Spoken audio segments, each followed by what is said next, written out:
Welcome back to Science Fantastic with Professor Michio Kaku. On Science Fantastic, we profile the amazing, jaw-dropping scientific discoveries which are revolutionizing our world and touching our lives.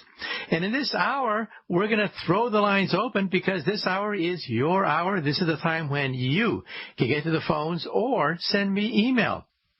Okay, well, one set of questions I often get is space travel. Well, it's great to think about one day we're going to colonize the universe. Yeah, but let's be real. What about some of the dangers? What about the cost? What about some of the obstacles that face us as we go into outer space? Well, first of all, let me say that we are entering a second golden era of space exploration. The first golden era was back in the 1960s. We planted our flag on the moon, and then we lost interest. Why is that? Well, several reasons. First of all, cost. Did you know that back in 1966, the Apollo space program cost 5% of the total federal budget? Now, let me repeat that again. Back in 1966, the cost of the Apollo space program cost 5% of the entire U.S. federal budget. I mean, just think about that. 5% of your tax dollars went to putting us on the moon. Now, that's great. But you see, there was no larger vision there to keep us going. The only vision was, let's beat the Russians. Well, we beat the Russians. We fulfilled the goal. And we began to lose interest because it was simply too expensive to sustain a space program. But now things are changing. Costs are dropping. Maybe you saw the movie The Martian, starring Matt Damon. Great movie. But do you know that that movie cost $100 million? Write that number down. $100 million. That was the cost of the movie The Martian. Now, get this. The Indians sent a space probe all the way to Mars. And how much did that cost? $70 million. So, in other words, it cost more money to make a Hollywood movie about going to Mars than actually going to Mars. That's how much costs have dropped. And we have people like Elon Musk who are going to be dropping the cost of space travel even more. The reusable rocket. Now, think about it for a moment. Think of the used car industry. Today, we sell more used cars than new cars. What made that change? Well, after World War II, GIs came back, and they were flat broke. They won the war. They beat the Nazis, but they came back and they were flat broke. So somebody had an idea of creating the used car market after World War II. Suddenly, the American lifestyle changed so fast. All of a sudden, Hollywood movies catered to the teenage culture based around the car. So the car, the used car, changed the whole terrain of American society. Same thing with rocketry. So Elon Musk has successfully perfected the reusable rocket. So it costs about $10,000 a pound to put anything into orbit. That's your weight in gold. Think of your body made out of solid gold. That's what it costs to put you in orbit. But Elon Musk wants to drive down the cost to $1,000 a pound. That is by a factor of 10. And that could literally open up the heavens for commercial space travel. Now, what about the dangers of going into outer space? Well, let's be fair about this. To go to the moon was a hop, skip, and a jump. 3 days, and you're on the moon. You leave on Monday, and you come back the next Monday, a nice trip to the moon. I personally believe that one day, perhaps our grandkids or great-grandkids will honeymoon on the moon. That's right. The moon will just be another exotic location like taking a safari to Africa, and we'll do things like honeymoon on the moon. But Mars is a whole different ball of wax. First of all, we're talking about a 2-year mission to Mars. That's how far Mars is. Not just 3 days, but perhaps 2 years.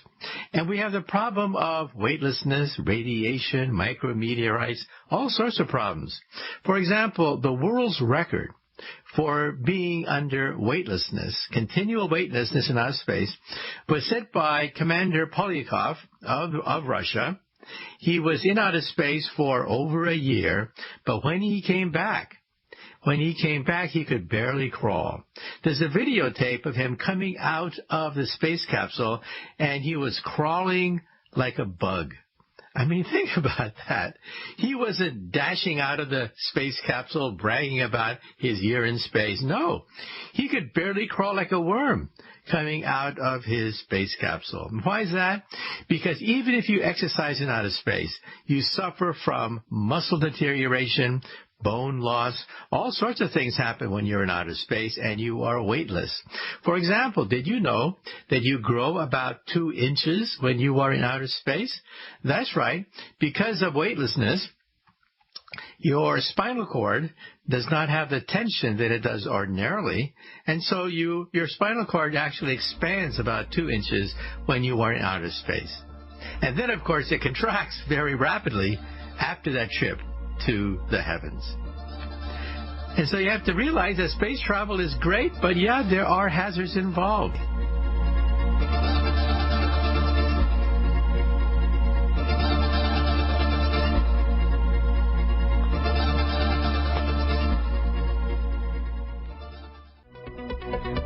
Welcome back to Science Fantastic with Professor Michio Kaku. In this hour, we're going to answer your emails. We're going to talk about, well, colonizing outer space. We're going to talk about DNA, cancer, dinosaurs, UFOs, and what will society look like in the year 2100?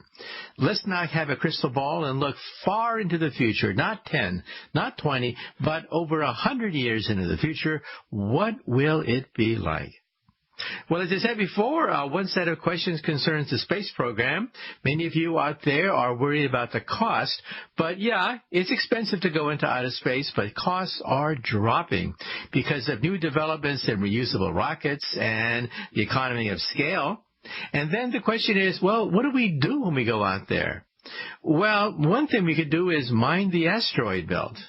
Google billionaires are now entertaining the possibility of capturing an asteroid, bringing it back down to the Earth, and then mining it for platinum chemicals and rare earths. You realize that the electronics industry depends upon rare earths, or else the Internet goes kaput. And yet we have a limited supply of rare earths on the planet Earth. Why not mine the asteroid belt? So Google billionaires are footing the bill. And that's another new feature of the space program. The driving force is no longer the taxpayer. The driving force is no longer government officials from NASA. We're talking about private individuals unleashed by President Barack Obama who wanted to commercialize outer space to reduce the cost on the federal budget. And now we have Elon Musk of SpaceX. We have Jeff Bezos of Amazon.com. We have some of the biggest billionaires footing the bill. I mean, who would have thought? For example, a few months ago, Elon Musk made headlines by launching the Falcon Heavy. Now, why is that such a big deal?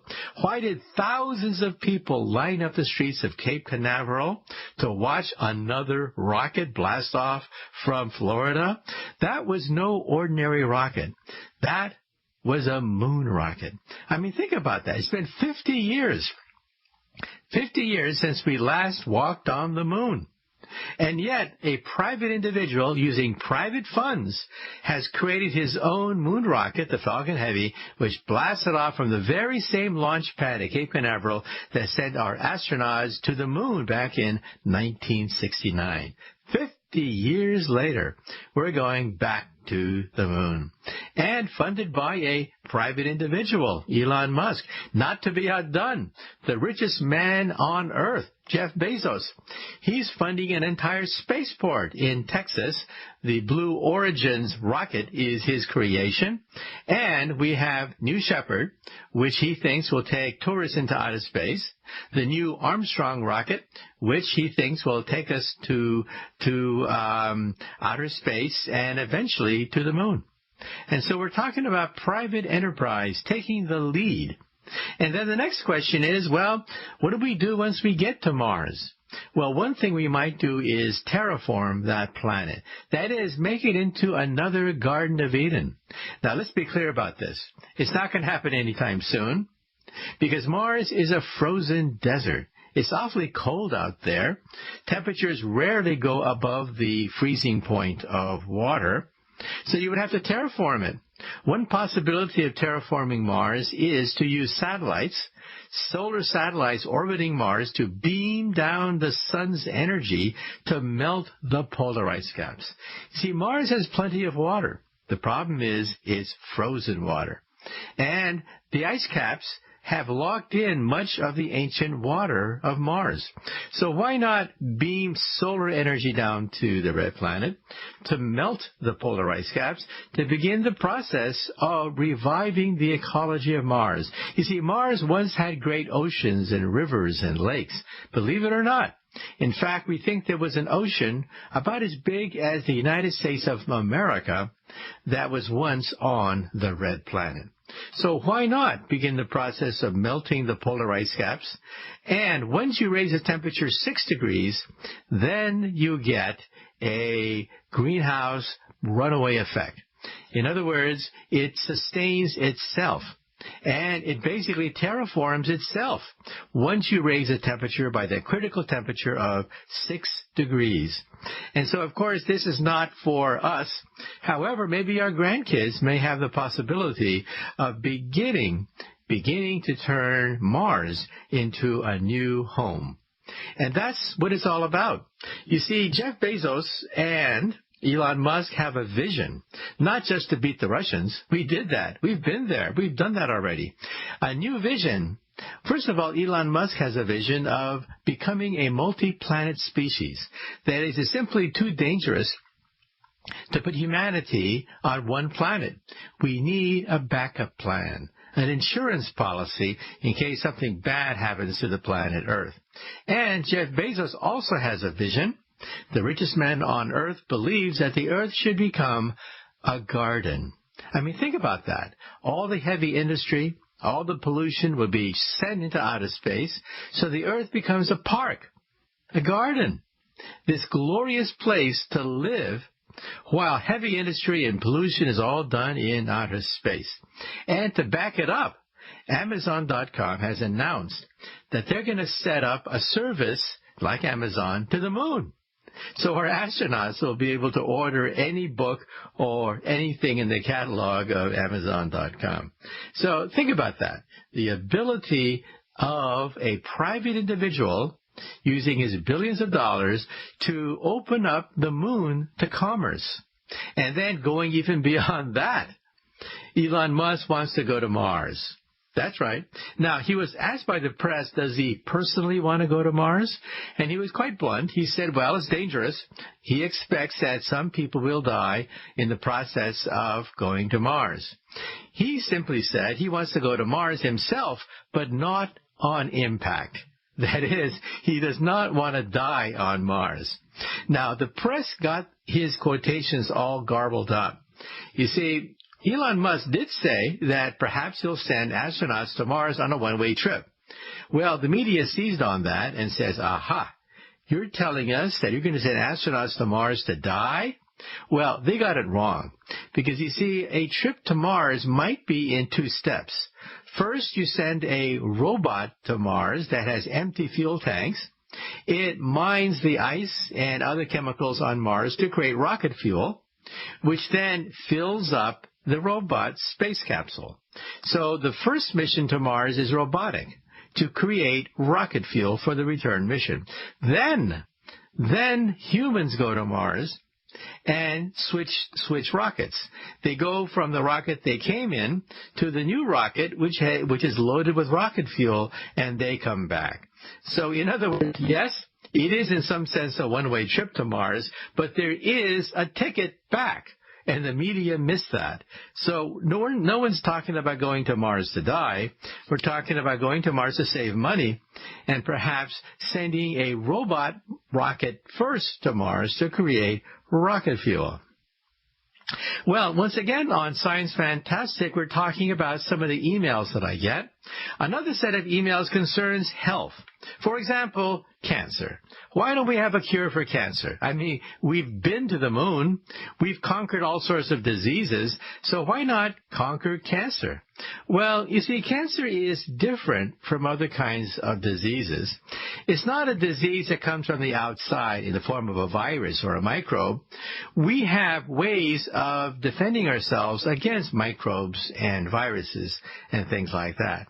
Cancer is a disease within our own body. Cancer is a defect in our genes. So we now know what cancer is. Approximately four major mutations of our genes will cause cancer. That's why it's so difficult to cure cancer. You know, we have a human genome project that successfully sequenced all the genes of the human body.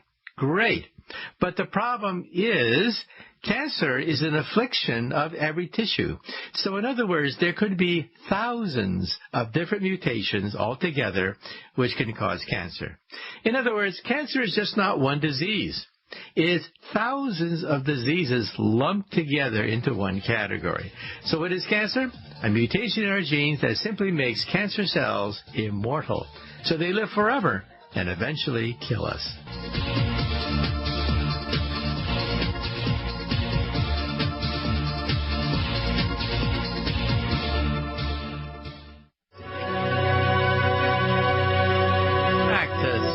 Fantastic with Professor Michio Kaku. In this hour, we're doing something different. We're answering your emails. Well, I remember back in the 1970s, Richard Nixon himself, President Nixon, declared war on cancer. Well, as many critics have said, cancer won. Cancer won that battle because we were clueless back in the 1970s. We were trying to attack cancer as if it was caused by a germ or a virus. No, cancer is inside us. It's a mutation of our cells that make them immortal. You see, our cells, in some sense, know how to die. But cancer cells have forgotten how to die. As a consequence, they're immortal. They live forever. And because they live forever, eventually they kill us. That's why cancer is so dangerous. It's a disease from within our own body, a malfunctioning of the brakes of a cell which tell the cells when to die. They thus are immortal and eventually kill us. Well, many new therapies are on the horizon besides surgery, besides chemotherapy, besides radiation. The new one is immunotherapy, which takes immune cells, like T cells from our body, mutates them, enhances them, and then reinserts these cells back into the body. And some of the tales of people that suffer from terminal illnesses have been staggeringly successful. Just think about that. People that are terminal came back in some sense from the dead using immunotherapy.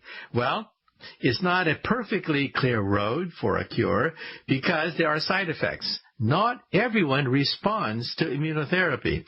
We're children when it comes to understanding the immune system of the body, and what we are doing is tinkering with the immune system, tweaking it so that it can identify cancer cells. It works sometimes, but sometimes has horrible side effects as well.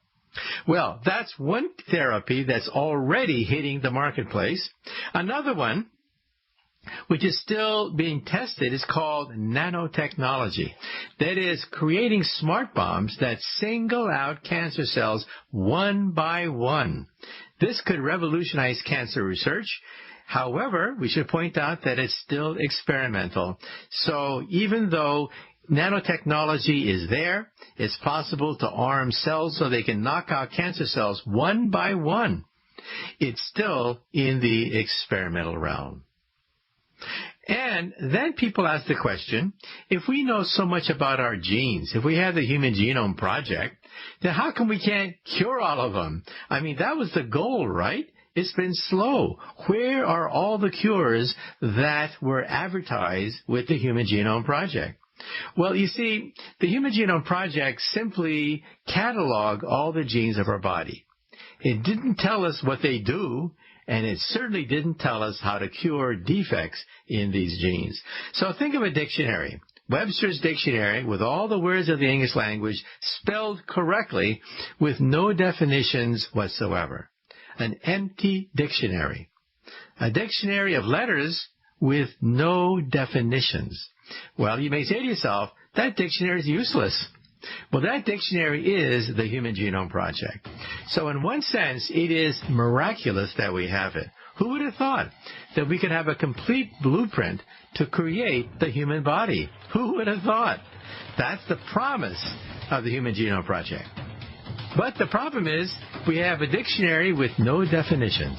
Next, we talk about dinosaurs, gods, and time machines.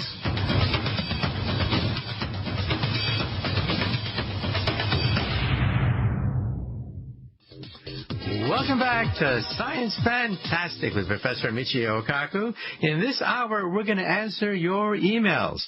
Again, one set of emails concerns cancer and the Human Genome Project. Why don't we have cures for all these diseases now that we have the genome? Well, there are limitations to what we can do with the Human Genome Project. The Human Genome Project simply tells us all the genes and basically how they're put together, but they don't tell us what they do. So it's like a dictionary with all the letters spelled correctly with no definitions whatsoever. So we still have a long ways to go. However, as you know, DNA research has been quite spectacular recently in catching long-term cold case killers. We have the Golden State Killer of California. I remember years ago when I was in California getting my PhD there, that the Golden State Killer terrorized that state. He was a savage, just like killing people left and right, and then one day he vanished. One day he stopped killing people, and they couldn't find him. What was the problem? Well, he left his DNA everywhere. He raped so many women that there was plenty of DNA out there. But the problem was there was no match. And so it's like having a fingerprint of the murderer with no matches. In other words, probably he was a police officer of some sort. Probably he was aware of the coming of DNA, and he was very careful never to leave his DNA in some kind of repository. So decades went by, and now we have familial DNA. So how did they get the guy, given the fact that he left no fingerprints of his own? Well, here's what happened. Now that we have things like 23andMe and Ancestry.com and many other sites, you can have your own DNA sequence, or for fun, or to find out what's lurking in your body, to find out your health profile of the future. And so more and more people are submitting their DNA. Now, they had the DNA of the killer, but there was no match. But they could match him with his relatives. So even though he himself was very careful not to allow his DNA to be sequenced anywhere else, his relatives had no such compunction. They went into these websites and submitted their DNA. And so there was a match for his relatives. So what they did was they took the matches of his relatives into a pool and then began to weed the pool. How many live in Sacramento? How many live in the areas terrorized by the killer? How many fit the profile of a white person, perhaps in his 70s, who lives in the Sacramento area? Bingo! They found him practically on the first try. And so we have yet another tool to fight crime, familial DNA. And moving on Science Fantastic, let's say just a few things about dinosaurs. That's right, dinosaurs. It turns out that there's still a debate about what killed the dinosaurs.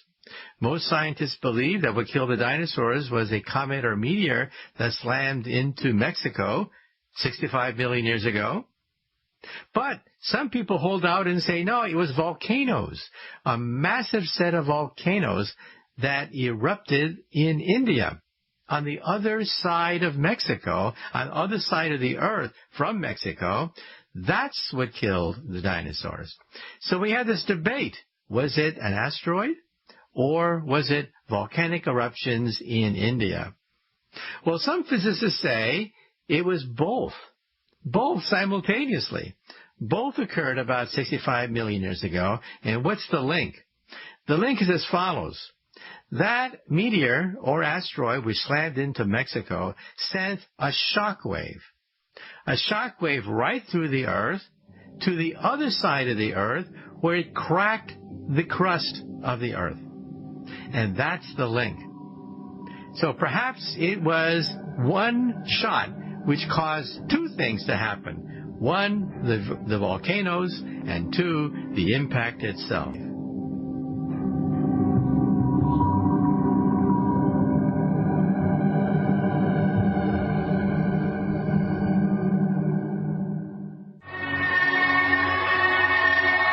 To Science Fantastic with Professor Michio Kaku. Once again, normally we take listener phone calls, but some of you would rather email me, so I have a pile of emails that you sent me, so I'll simply take them one by one in different categories and answer some of the emails. One set of questions I get is the future. In science fiction, usually they portray people of the future as having gigantic heads, small bodies, or maybe one day we'll have our brain immersed in a vat of liquid and we'll basically do our computations living inside a computer. Well, what are my concerns? What about my projections for the future? Well, let me give you some of my predictions. First of all, our ancestors in 1900, if they could see us today, over a century later, what would they think of us? Well, our ancestors would think of us as wizards, sorcerers. We can conjure up images out of nothing, talk to people on the other side of the earth. We can shoot things into the heavens. So they would think of us as sorcerers and wizards. Now, if we could see our descendants, our grandkids or great-grandkids in the year 2100, what would we think of them using our perspective today? I believe that our descendants will look like the gods of Greek mythology. Think about it for a moment. The gods of Greek mythology. First of all, we have Venus, who had a perfect body and was immortal. And that's where medicine is headed. We'll be able to cure most diseases, not all, by 2100. And perfection. Perfection will be one of the main themes of medicine in 2100, including the question of immortality. And look at Apollo, the god of the sun. We will have hydrogen power, the power of hydrogen in 2100, both in the form of fusion and also in the form of cheap solar energy. So we will have the power of the sun god in 2100. And then Zeus. Zeus was the father of the gods. He would simply make a wish, and things would come true. He had telekinetic and telepathic powers, Zeus, the father of the gods. We will be like that in 2100. We will have the power of simply thinking and moving objects around, thinking and communicating with other people. In my book, The Future of the Mind, I talk about how we physicists already are connecting the brain to a computer, and with that, the ability to telepathically send our thoughts and move objects with the mind. And then we had Pegasus. Pegasus was the mythical flying horse, and we will have mythical animals in 2100. For example, we'll be bringing back the mammoth. That's right, we have already sequenced the genome of the woolly mammoth, which went extinct thousands of years ago, and we will be able to bring back fabled animals from antiquity and mythology. And then Mercury. Mercury was a god of speed, and we will have that. Flying cars? Yes. Already Uber is cutting a deal with the people of the United Arab Emirates to create flying cars as a taxi service in UAE. So we are not talking about flying cars, and we're also talking about going to outer space with reusable rockets, with space tourism and going to Mars. Perhaps in the 2030s, we will be on the red planet. So Mercury was the god of speed, and we will have that power as well. And then, what about the drawbacks of being a god? Well, if you read Greek mythology, you realize that the gods spend most of their time engaged in selfish mischief. They weren't gods to ennoble the human race and to educate us, to give us plenty of resources. No, they were selfish. They used their power to play pranks on other gods. So we need the wisdom of Solomon to go with the power of a god.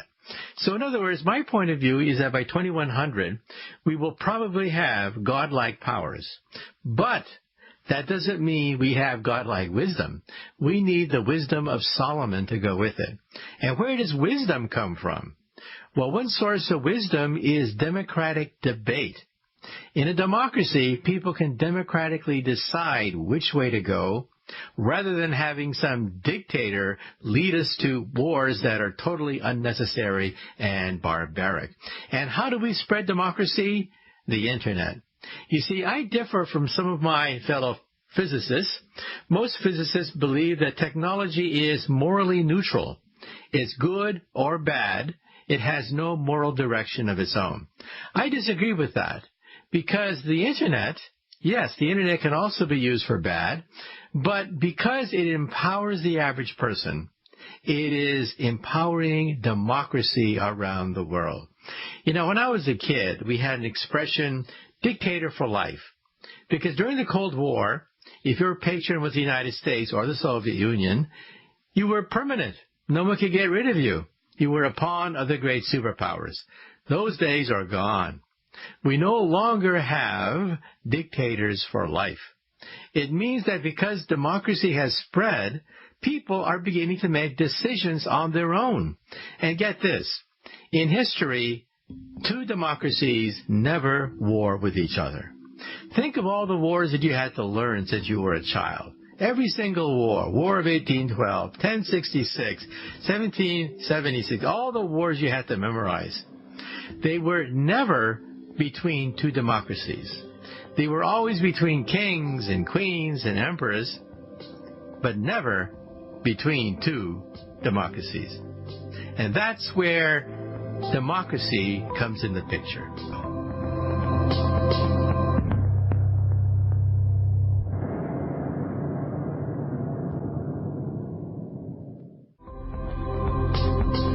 Welcome back to Science Fantastic with Professor Michio Kaku. On Science Fantastic, we profile the amazing, jaw-dropping scientific discoveries which are revolutionizing our world and touching our lives. Now, normally, we open the lines and take your listener phone calls. But some of you are kind of gun-shy and would rather simply type out a question.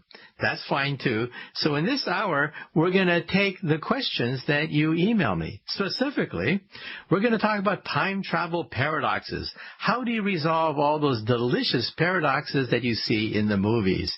And robots. Are they dangerous? Are they going to take your job away? What jobs should you look forward to if you are a college student and you're fearful that a computer will take your job? And then we're going to talk about the brain, the mind. Was Sigmund Freud all washed up? Sigmund Freud had all these cockamamie ideas about sex and the unconscious mind. But hey, some of his ideas weren't totally wacko now that we can peer into the living brain. And dreams. Why do we dream? What are the meaning of dreams? And what does science say about people who can control their dreams, lucid dreamers? These are just some of the concepts we'll be talking about in this hour on Science Fantastic as we answer your emails. One set of emails that I get concerns time travel. We've all seen these science fiction movies, and you have all these mind-twisting paradoxes. How do you resolve them?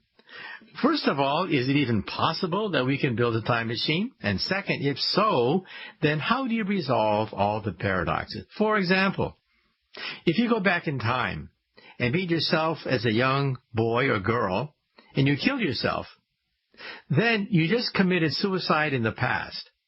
But if you do that, how can you be alive in the present if you just killed yourself in the past? How does that work? Or if you go back into the past to change some historic event that's in the history books, you've changed all of world history, including your own. In other words, maybe you don't even exist to change the past. Well, these are all the time travel paradoxes that appear in the movies, so let's take them apart one by one. First of all, it is even possible to build a time machine? The answer is apparently maybe. That is, Einstein's theory of general relativity allows for time travel. For example, if the universe were to rotate, not expand, but rotate, and you were to go with the flow and go around the universe, you could go backwards in time. You could come back before you left. You could actually rewrite history. This solution of Einstein's equation was found in 1949 by a great mathematician, Kurt Gödel, one of the greatest mathematical logicians of the last 1,000 years. And he studied Einstein's equations and found a solution which allowed for time travel. Well, in Einstein's memoirs, he writes that we can probably dismiss this solution of his equations for physical reasons. In other words, the universe does not rotate. Think about that. The universe expands. It doesn't rotate. So if the universe did rotate, then time travel may indeed be possible. Well, since then, a number of other solutions have been discovered which make time travel possible, the most famous being the wormhole. If you make a hole through space and time, like a subway, traveling from one point to the other underground, if you could do that, then perhaps you could go to a distant point in the universe or a distant point into the past. That is a distinct possibility. However, what's the catch? The catch is you have to have a wormhole, and that requires energies comparable to a black hole. So in other words, only a very advanced civilization can create a time machine. And then the next question is, how do you resolve all the paradoxes of time travel? Well, in quantum mechanics, we think that our universe obeys a timeline that separates the past from the future. That's common sense. However, the timeline can fork into two roads. So in other words, the universe can split into parallel universes, and this is allowed under the quantum theory, which is perhaps the most successful theory of all time. We have seen no deviation at all from the quantum theory ever since it was first proposed in 1925. So, if you have the quantum theory, it means that our timeline can split into two timelines, and again into 3 and 4. So perhaps when you go back in time to meet yourself as a young child, that's not really you. Looks like you, has the same genome as you, but it's you in a different timeline. So if you kill that you in a different timeline, it doesn't really mean that you cease to exist. You still exist, but your timeline twin, your double, has died. Now this means that you can get all sorts of paradoxes and resolve them one by one using the fact that the timeline can split into two timelines. So the river of time can fork into two rivers. So now let me tell you the granddaddy of all time travel paradoxes and see whether you can figure this one out. This time travel story was concocted by none other than Robert Heinlein himself. Robert Heinlein starts with a girl named Jane. Jane starts off as a baby left at an orphanage in a cradle. Well, the nuns at the orphanage don't know what to do with Jane.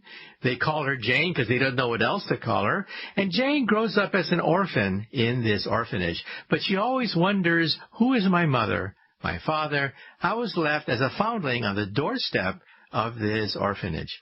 Well, when Jane is a teenager, she falls in love. A handsome A handsome guy comes into her life, but it was not meant to be. They argue, and he stomps off, never to be seen again. But it's a sad story, very sad, because Jane is left pregnant and abandoned.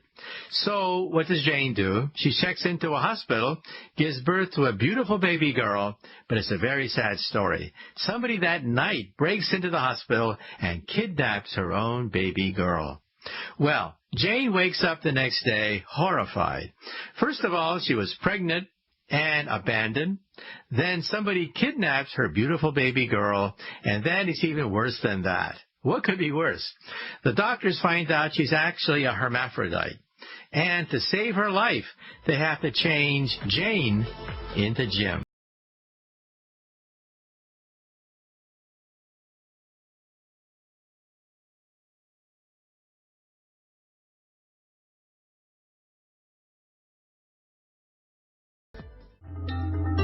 Welcome back to Science Fantastic with Professor Michio Kaku. So once again, in this hour, I'm going to answer the backlog of emails that I get. One huge set of emails I get is about robots, about computers, about AI. There's so many shows on TV and in the movies about robots, and what do we have to fear? Or what about the opportunities, given the fact that robots could become one of the main engines of the economy in the future? So what are the pros and cons? That's a question that comes out quite frequently.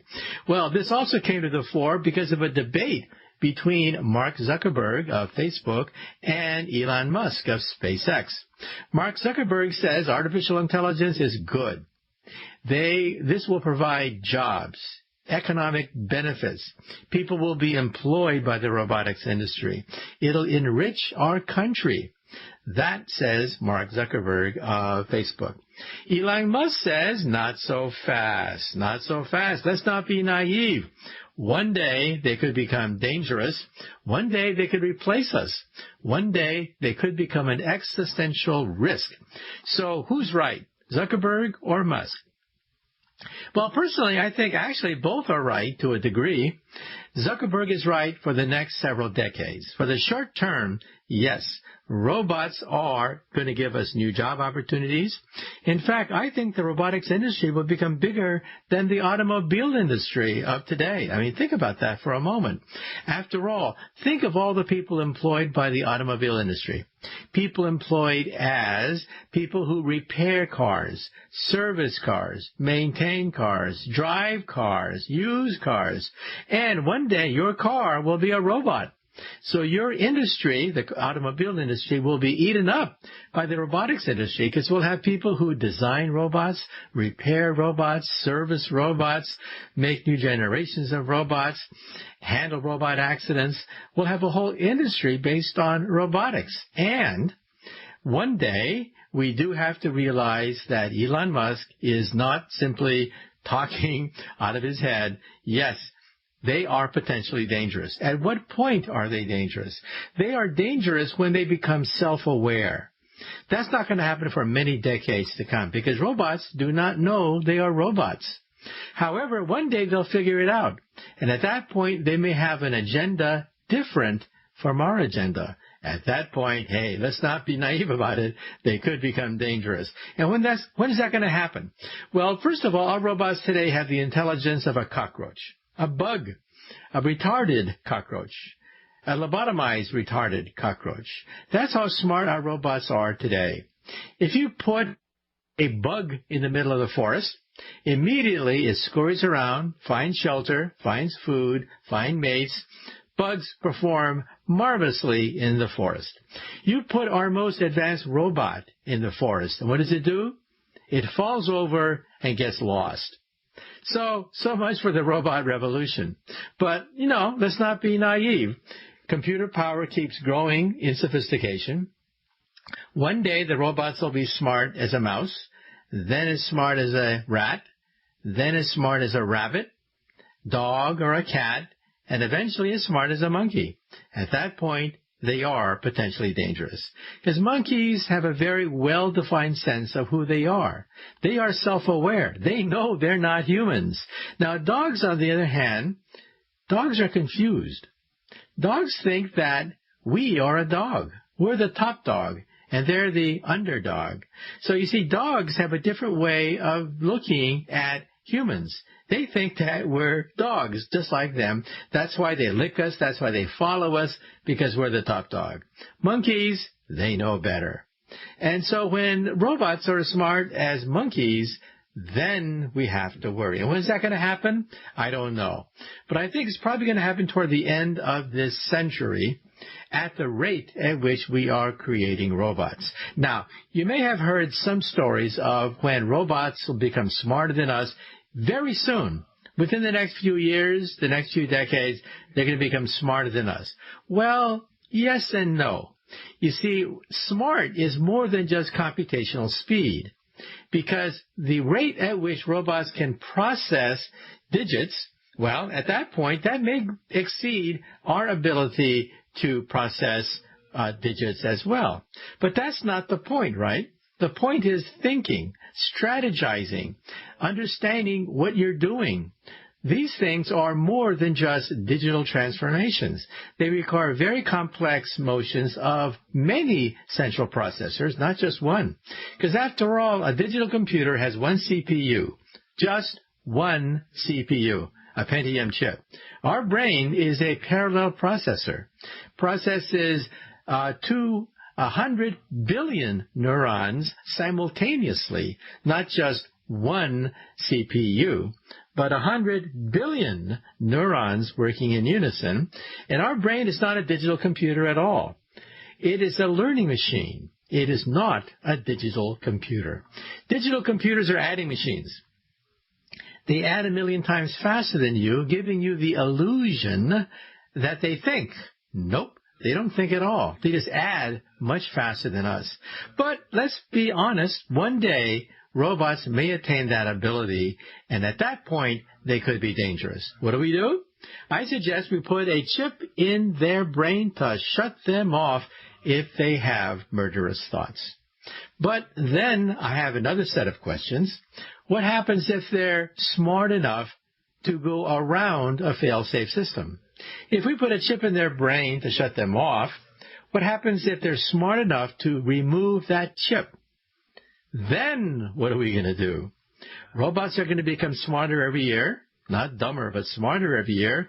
We are pretty much stagnant in that category. So what happens inevitably, maybe in the next century, when robots exceed us in intelligence? I suggest that at that point, we merge with them. Rather than fight them, merge with them. And that's a possibility because we're now beginning to explore computer-brain interface, which is a subject of my book, The Future of the Mind. So, believe it or not, we can now hook the brain to a computer so that telepathy and telekinesis, things that you see in a movie, are actually possible today. This is something to think about. So at that point, we may want to become superhuman. Now, you may say to yourself, wait a minute. Does this mean that I'm going to be a brain in a vat of liquid connected to a computer, and I'm going to spend my whole life thinking inside a computer? How boring. I don't want to do that. I don't want to have electrodes dangling from my head looking like some kind of freak. I don't want to be like that. So what do we do if we want to merge with computers rather than compete with them? Well, personally, I believe that we should create an avatar. An avatar that is perfect, beautiful, strong, handsome, whatever, with superpowers, and we should use our brain to drive the avatar. So for all intents and purposes, you think you are the avatar. Your brain may actually be in a vat of liquid connected to a computer someplace, but you control a perfect avatar. So you have a perfect body capable of living on any planet, capable of withstanding any gravitational field, any noxious poisonous gases, any dangerous predicament that you may find yourself in. A perfect robot. Think about that for a moment. Now, I believe when people ask me, what will humans look like in the far future? I believe in what I call the caveman or cavewoman principle. You see, we humans haven't changed much for 200,000 years or so. We have the same wants and desires as our ancestors of 200,000 years ago. And what do we want? Well, after our basic needs are satisfied, we want to look good. We want to have the respect of our peers. And that will determine the future, as we will tell you after the break. And after that, we're going to talk about what humans are going to look like 100, 1,000 years from now. What are we going to look like?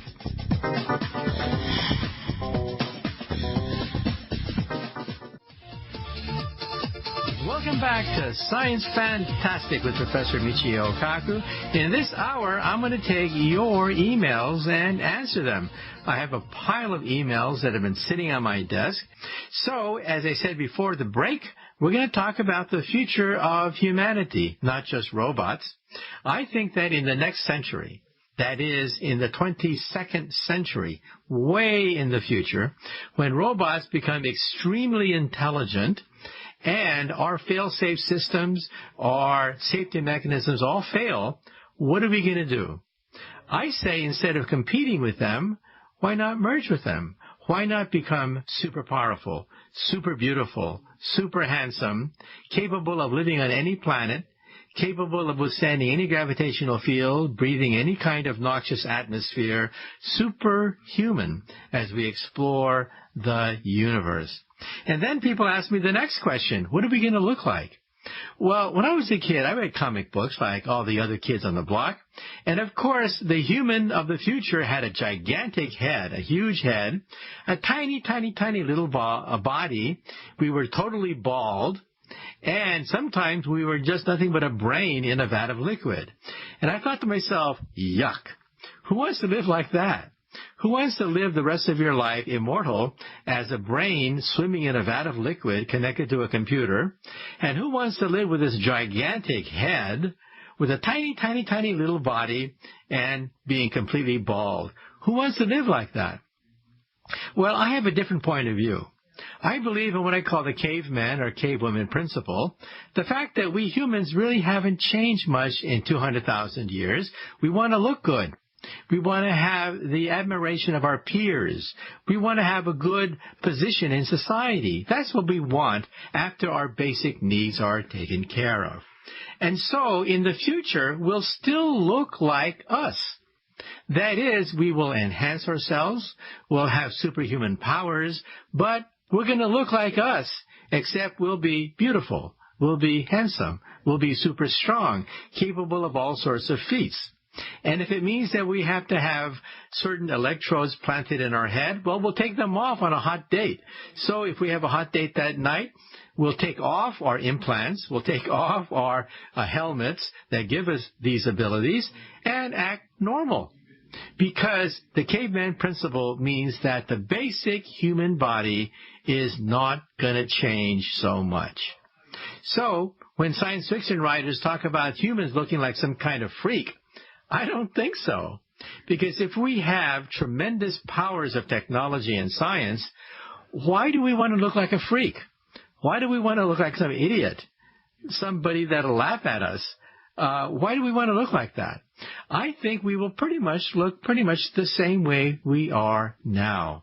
And so as I said before, in this century, we'll be pretty much in competition with robots, but we'll be smarter than them in this century.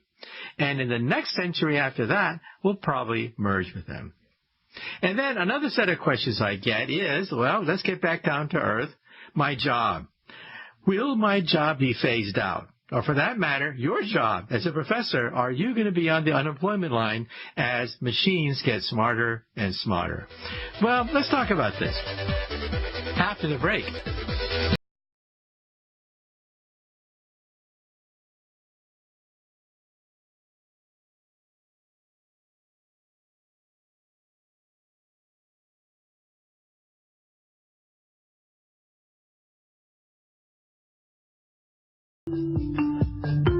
Welcome back to Science Fantastic with Professor Michio Kaku. In this hour, we're taking your email questions. One question I get is about psychology, not just about the mechanics of the brain, but psychology. That is how we think. And when you take a psych course, chances are you learn about Freudian psychology. Freud talked about sex. Well, besides that, he also talked about the unconscious mind, and the fact that consciousness is in three parts. The libido, which is desire, the id, which is your person, you, and your superego, which is your guilty conscience. And Freud also said that dreams are the highway by which we understand human thinking. So how has that held up? Now that we have brain scans, now that we have MRIs, now that we can peer right into the living, thinking brain. Well, first of all, a lot of Freudian psychology, I think, is nonsense. It's just pure garbage. However, there are some real nuggets of gold in Freudian psychology. First of all, the unconscious mind. Yep, Freud was right. Much of the activity of the brain is unconscious. If you brain scan the brain, you realize that the conscious brain is just what happens behind your forehead. A thin layer behind your forehead is what we call you, your conscious mind, your self-aware brain. The rest of it is largely unconscious, like the bottom of an iceberg. You're not even aware of the fact that your brain is performing all these calculations, all these functions. You're not even aware of it. You think just behind your forehead. Freud was right on that. Freud was also right in the fact that consciousness has at least three parts. That is a superego, which tells you, can't do that. Your id, which is you, how you view yourself. And your libido, which is desire. Yes, you can see these parts of the brain right there on a brain scan. With the MRI, you can show that the id is your prefrontal cortex right behind your forehead. Your superego is right behind your eyeballs in the orbital frontal cortex. Right behind your eyeballs is your guilty conscious. At the center of the brain is the nucleus accumbens, which is your pleasure center. So yes, indeed, Freud got it right. And then about dreams. Well, Freud thought that in some sense dreams was the royal road to consciousness. Scientists today don't think so, but scientists today can understand a little bit about the dreaming process. First of all, in a brain scan, you can see that several things light up and other things are dark. For example, when you dream, the front part of your brain shuts off and the orbital frontal cortex shuts off. So in other words, your id and your superego shut off. That's why dreams are bizarre. They're crazy because the orbital frontal cortex is in charge of fact-checking.